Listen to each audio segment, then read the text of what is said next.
Nag-start ang weaving industry sa Antequera last 1911. Ang ilahang unang item nga gigama sa weavers, di pa sila matawag og weavers kay mura raman sila o gagama ra sila og para lang sa ilang home use.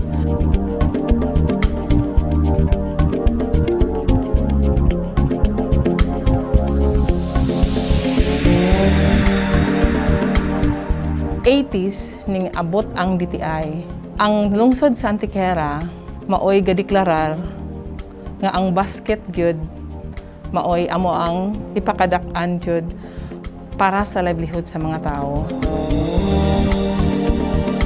Ang Antequera adunay 21 barangays. Each barangays naa sila'y kaugalingong specialty. Pero ang pinaka-common nga weaving nila is ang tuhog-tuhog, which is yung hapaw. Isa ka barangay, magama sila o mixture nga ginit sa lubi o kanang mga vine nga ligon po siya o gimix po ang dry leaves sa coconut.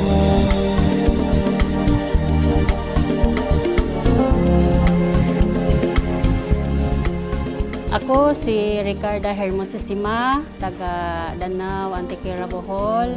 Ako nagsugod ko og wave. Grade 1 pa unya. Nakat-on ni sa pag-wave sa among rang mga ginikanan. Tan-aw rami nila unsaon paggama sa basket.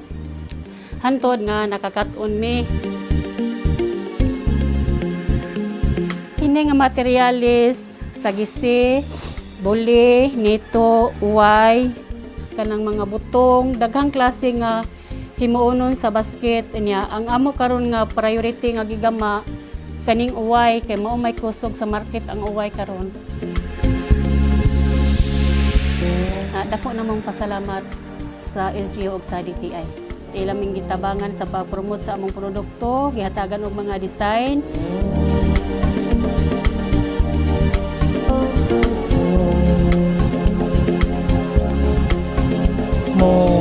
Tukod og sa business, ready me nga mo accept sa mga orders kay open me anytime. Magpasalamat mi sa DTI, sa ilang mga tabang. So hello guys, makikita na to silang ate kung unsa kakugihan mo gama og basket. So kini nga basket gigama nila 6 days ug pagka 7 days ibaligyan ni nila sa merkado aron naa sila ipangonsumo, pamalit og sudan og bugas og lain pang panginahanglanon. Ug sa adlaw sa bakasyon guys, magtan-aw na to silang kuya ani kung unsa sila pud kakugihan sa pagharvest sa ilang mga humay aron naa sila ipangonsumo pod ilang ipagaling kay sa among bukid manggod maora ni one of the source of pagkaon namo nga pangusumo sa matag adlaw. So magpasalamaton kami sa kanunay sa among mga tatay, sa among mga kuya, sa mga good farmers kung unsa sila kamaayo o kaapti kahimsog sa ilang pangadlaw-adlaw nga panrab. Pinaagi sa ilang pagtinabangay o panaghiusa, nadali ra jud nila human ang ilang pagtrabaho sa basakan. So guys, ato ang saksihan silang kuya sa ilang mga trabaho.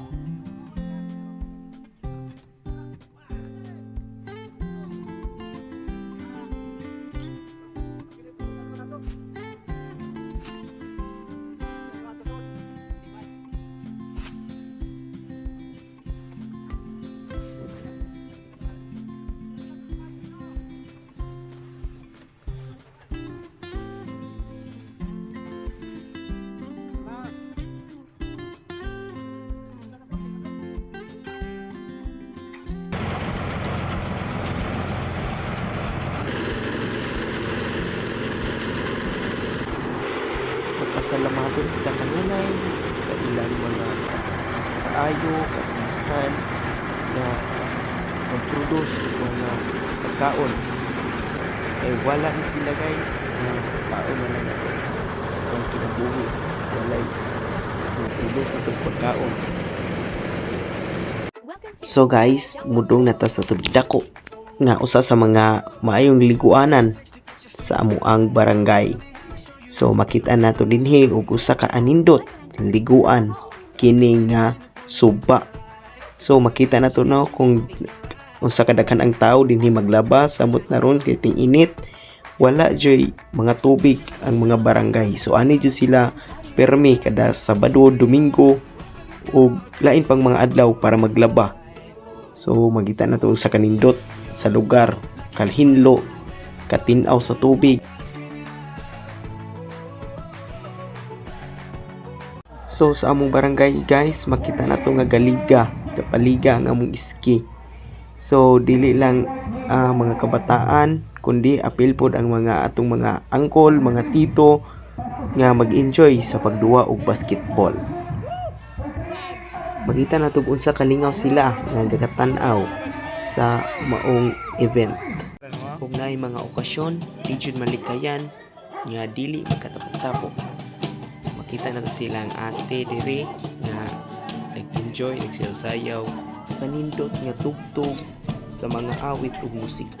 So this is the greatest family and friends bonding.